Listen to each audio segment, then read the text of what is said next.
De tout mon être, alors se lève un chant. Dieu tout-puissant,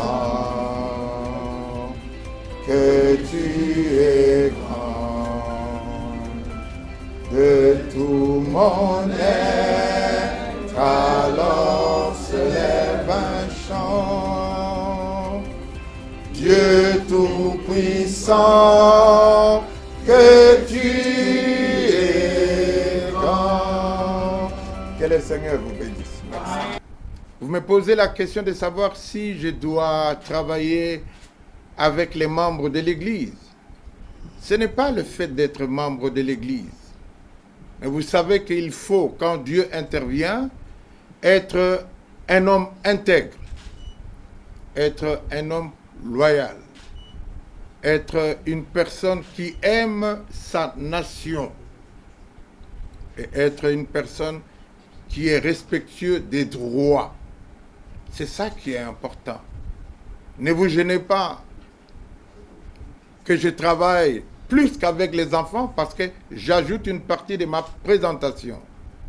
J'ai été pendant 3 ans président national de la société civile des églises et des confessions religieuses. Et c'est par là que j'ai été plébiscité. Ils m'ont poussé à présenter ma candidature comme président de la CENI. Et cela à 2 reprises. J'ai été président du renouveau charismatique au Congo pendant 11 ans et demi. Et j'ai été président du Haut Conseil des Églises de réveil charismatique et autres pendant 2 ans. Donc, au-delà du fait que je sois pasteur, est-ce que être l'interface du gouvernement en tant que président national d'une plateforme, vous ne me direz pas que ce n'est pas faire de la politique, mais c'est de la politique.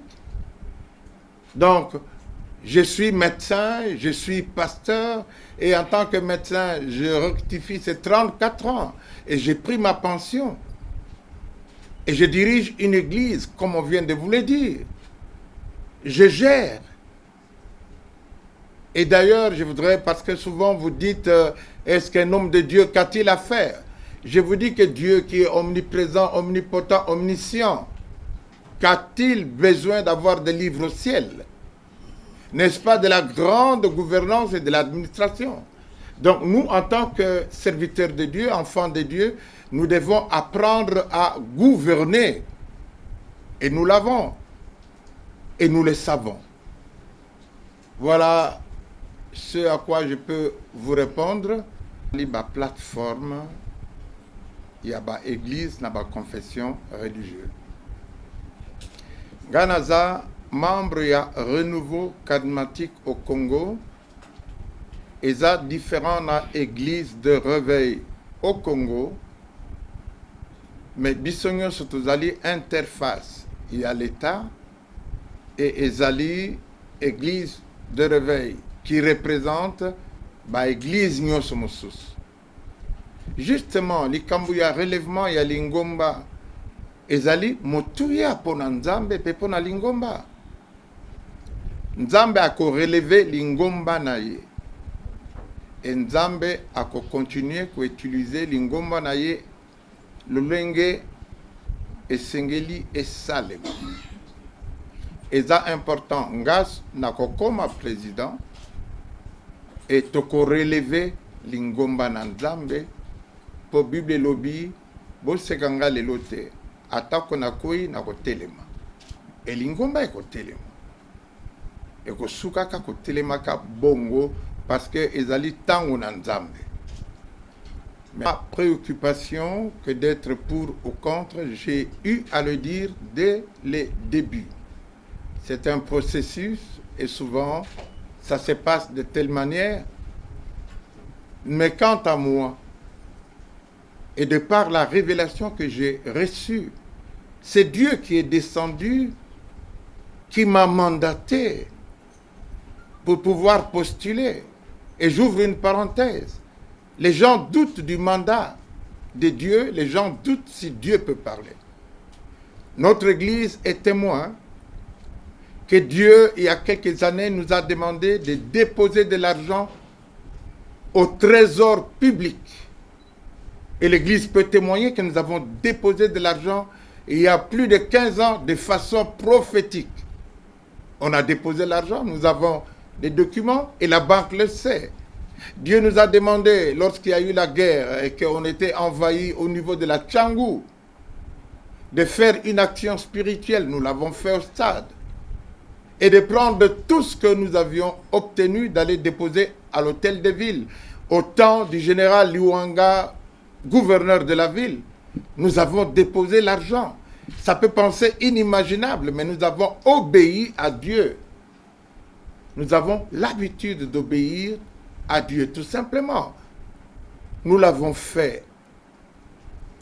Et mon point de vue sur les alliances, dans tout compte fait, nous sommes l'Église. Et l'Église finira par entraîner tout le monde. C'est comme ça que ça se passera. Nous marcherons ensemble. Dans nos églises, c'est plein de gens de toute ethnie. Mais nous marchons ensemble. Et peut-être que je crois, je l'affirme, que nous marcherons ensemble, nous serons obligés, en tant que Congolais, de marcher ensemble sous l'égide de l'Église et de la prophétie que Dieu nous a donnée. Dieu a voulu relever cette nation, restaurer cette nation, transformer cette nation, parce que la prophétie, nous devons revoir toutes ces choses, messieurs les journalistes, que ce pays est prophétique. Pas le budget, il faut être honnête et être stratégique. Il y aura un budget qui sera présenté par rapport à la grandeur du relèvement, de la restauration d'une nation. Comment peut-il prévoir un budget par ce temps? Je crois qu'il est convenable de ne pas le présenter, de pouvoir réaliser réellement quels sont nos besoins et par rapport à ce que Dieu attend de pouvoir nous donner. Mais je sais que le Congo sera absolument transformé. Si ce n'est pas fait, vous ne comprendrez pas ce qu'on entend par le miracle de Dieu. Dieu le fera, ce n'est pas la première fois. Et Dieu le fera. Il ne suffit pas de parler de la foi, mais de ne pas croire à la foi. Et j'imagine que tout le monde ici est chrétien au moins. Je l'imagine. Et nous allons voir ce que le miracle de Dieu produira dans cette nation, parce que je vous ai dit que le Congo est prophétique. Au-delà de ce que nous pouvons penser plutôt, nous avons un grand rôle à jouer. Même si je te disais qu'il faut X montant, qu'est-ce que tu en sais toi-même? Qu'est-ce que tu vas bénéficier? Crois-tu bénéficier de ce budget? Quelle analyse tu en tirerais? Ce n'est pas un problème de budget à définir. Le budget sera défini en son temps, par la grâce de Dieu et honnêtement. Et alors la dernière, ça va deux dames. Si Dieu ne me l'avait pas dit. Aujourd'hui, j'ai 69 ans. Et je dirige une église comme l'église La Louange. Je vous ai rappelé ce que j'ai été au niveau des différentes plateformes. Cela n'est pas une préoccupation parce que devenir président de la République, c'est de la pastorat et de l'apostolat. Aujourd'hui, faire de l'apostolat, c'est vivre dans le sens qu'il faut servir que se servir. C'est ça qui est très important. Ensuite, je suis médecin.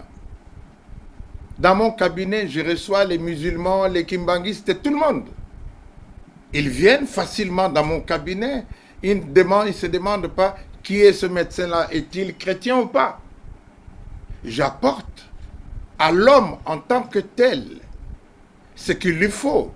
Donc c'est une fausse question que de dire si vous êtes candidat, vous êtes président, est-ce qu'il sera le point de vue des musulmans. Non.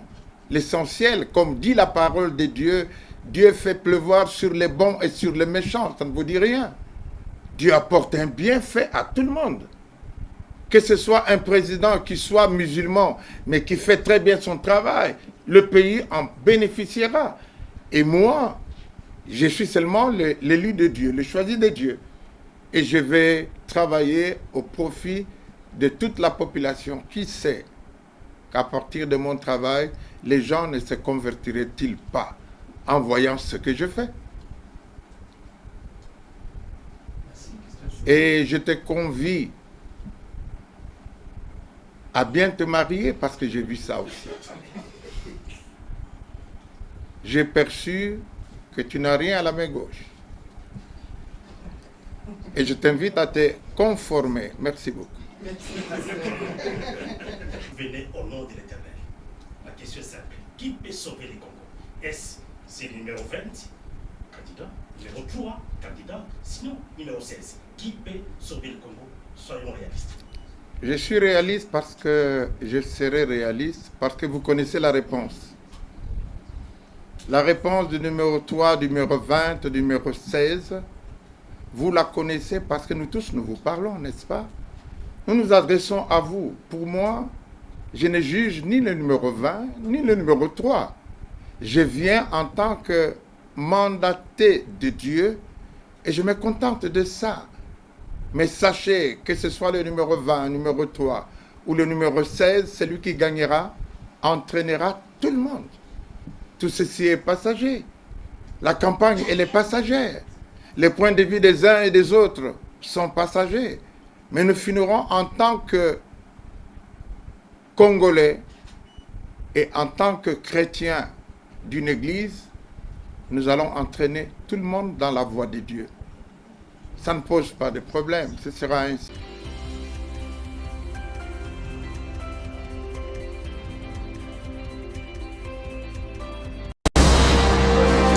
Abonnez-vous massivement à Gombo News.